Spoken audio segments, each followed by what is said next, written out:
Hello and a warm welcome from Frankfurt. My name is Thomas Gors. I'm in charge of Helabas Financial Institutions business in the Capital Markets Division. And I have to my right here my dear colleague Sabrina Mies. Hello, Thomas. Our senior covered bond analyst. It's great to have you here. And we've done a couple of videos already. Now we're looking into a detailed part of recently to be implemented legislation by the EU. You know what I'm talking about, the famous, or for some people infamous, EU covered bond regulation, or covered bond directive in short. The whole idea here is, of course, to produce some harmonization amongst the various different issuers and jurisdictions in Europe. And Sabrina will tell us hopefully a little bit more about what's the whole story about and where are we as we speak. Sabrina. Well, probably just remind our viewers why the implementation is so important, or why the EU has chosen to harmonize covered bonds. Well, we only had a very general definition of covered bonds before, right?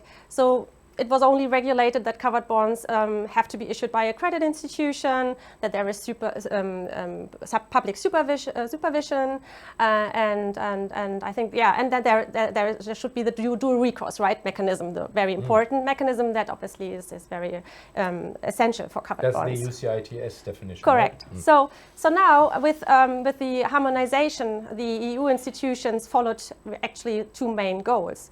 The first was to harmonize the key structural features of the legal frameworks in the countries, because there were quite some different differences in substance. And the second is to come up with a very precise definition for covered bonds as a benchmark for EU supervisory frameworks, because as you know, covered bonds, because of their high quality, their being highly liquid assets, they are privileged and treated in a preferential way in a lot of regulations like the LCR. As long as they fulfill certain minimum requirements. As long as they fulfill certain minimum requirements, which at the moment were mainly regulated in the capital requirement regulation, besides the general definition that I just mentioned.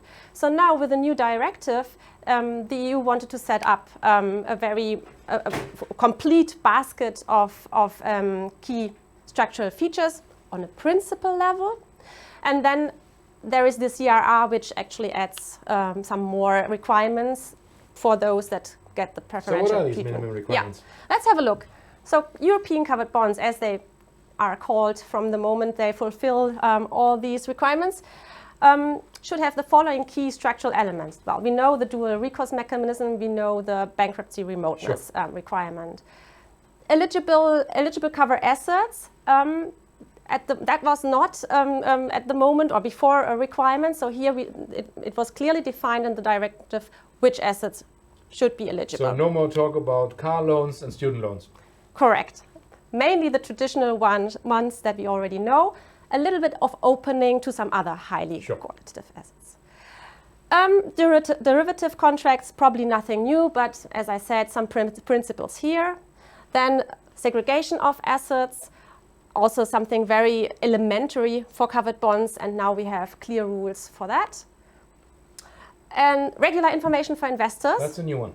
That's a new one as a general requirement for covered bonds. We had some requirements already in the CRR for the preferential treatment, but for the lawmakers, it was so important that they actually already they swapped it, or they put it into the directive as a basic requirement. Well, they practiced a lot with the MiFID regulations, so that's a clear mirroring. And we shouldn't forget the goal is really to develop nascent markets and to get investors' trust into this product. So it's important that they have information, that they can do their assessment of profiles of risks. Transparency is the word, right? Transparency is the word.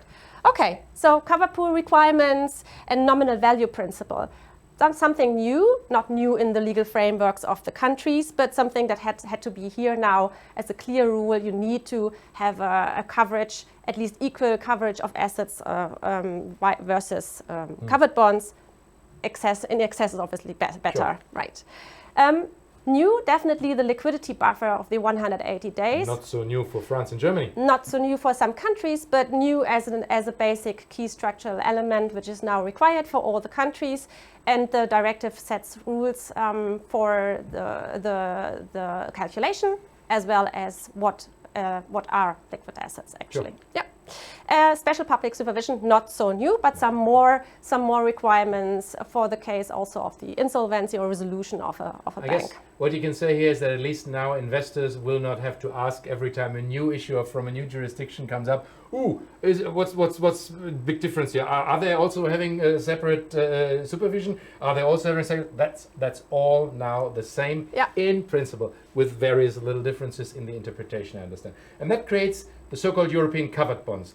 That's the basic idea. But there's a second class, a better class also, the premium ones, right? Yeah, correct. Just one step maybe. There are obviously some optional features here in the directive, which the countries can choose. And if they choose, they have to apply certain requirements again. So there's even more, there are even more principles set even for the optionals. And I just put here the maturity extension as the most prominent feature that is often chosen now. Also known as soft bullets. The soft bullet ones. And so you have to fulfill some requirements if you choose that as a country. Well, of course, if you choose your bullet, you have to live with the consequences. Yeah. No pun intended. Coming back to the preferential treatment, if you want your covered bonds to get preferential treatment, or if you want to buy covered bonds with preferential treatment, they have to fulfill a number of other requirements, which are set in the capital requirement regulation. I call this is the additional quality filter here, and I named some of the examples that need to be complied with.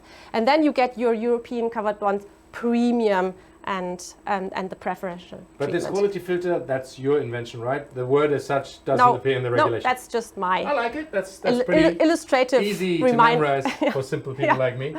And if you look at the covered bonds premium and the regular ones, what's the sort of percentage between these two?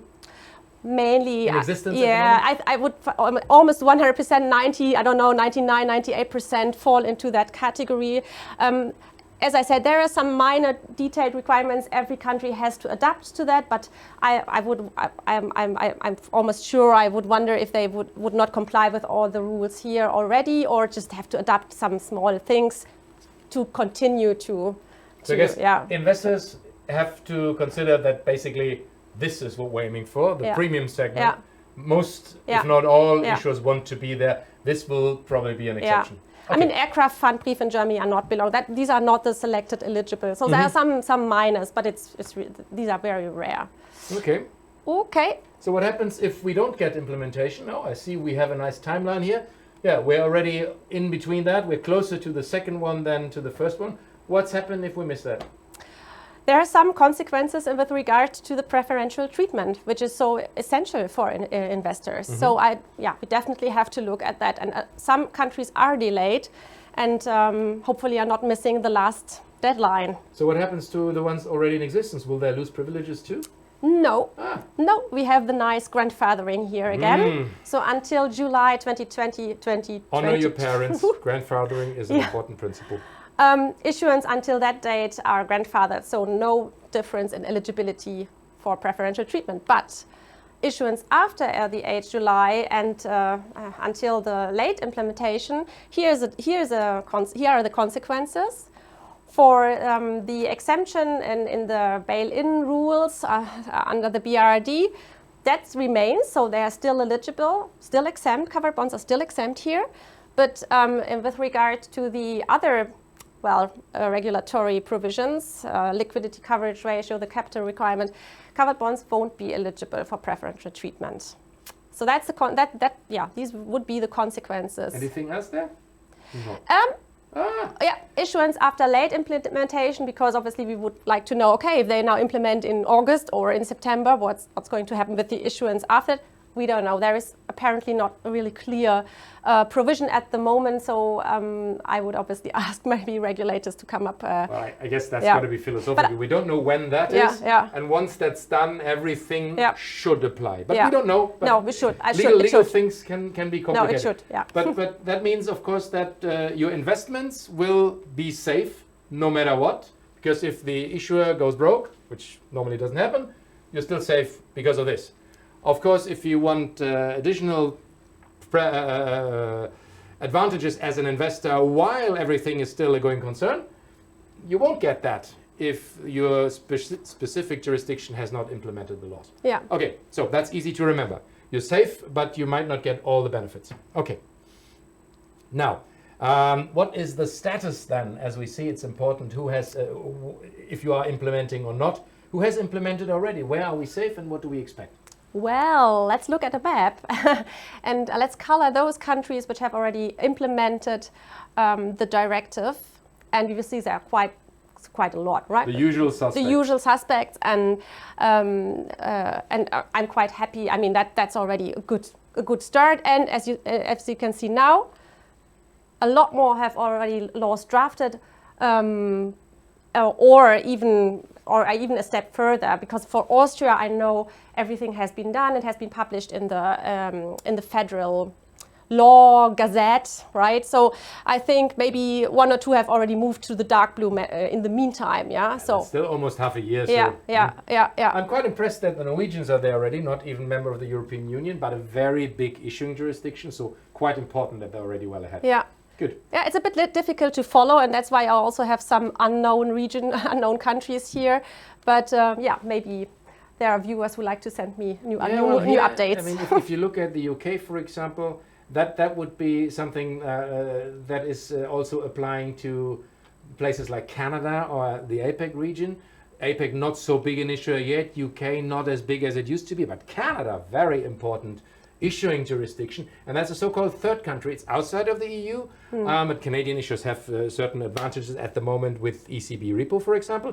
So what's happening there? What's the application of potential rules here? Yeah, so unfortunately, the rules for covered bonds issued by non-EEA institutions have left outside scope. So the directive, while obviously covering all the EU member states, is not covering the third countries like Canada and APEC, and they are waiting for or UK. Or UK actually, yeah, and they are waiting for an equivalence regime, which the EBA needs to support the European Commission and needs to submit a report until 2024. So this apparently will take some time until we have more clear information on that. I hope this is going to be sorted out soon, because as I said, Canada is a very important jurisdiction for issuers. We've seen lots of issues only in the last couple of weeks. If you look at this map, of course, there's a lot of scope here for differences, even eventually if all of these countries will be in dark blue. You've highlighted Germany and France again here, and that's because we will look at these two countries to explain some of the differences in the implementation in a follow-up video, right? That's correct. There is room for interpretation, as always with these laws or directives, and we will dig into that. And we'll hopefully dig into a couple of other countries as well. So this might become a series. If you like the format, please join us there as well. Until then, just as a quick summary, well, the regulatory approach has been rather successful, it seems, because most relevant jurisdictions have already adopted and implemented the relevant laws. The majority of countries are in the finishing stages. There are a few still waiting. We're still waiting for third country rules, but we're quite confident, because of the importance of these markets, that this will also happen in due time. There is not a uniform regime for all countries, but there is a uniform framework within which every country can move and adjust to their own national preferences. And we'll highlight those in follow-up videos as I discussed. Thank you very much for these highlights, Sabrina. Thank you very much for tuning in and watching us here. I hope we didn't bore you to death. I hope we gave you some insight and kept you in the shores for remaining an interested participant in the covered bond market. Thank you very much from Helaba. Have a good day. See you soon again.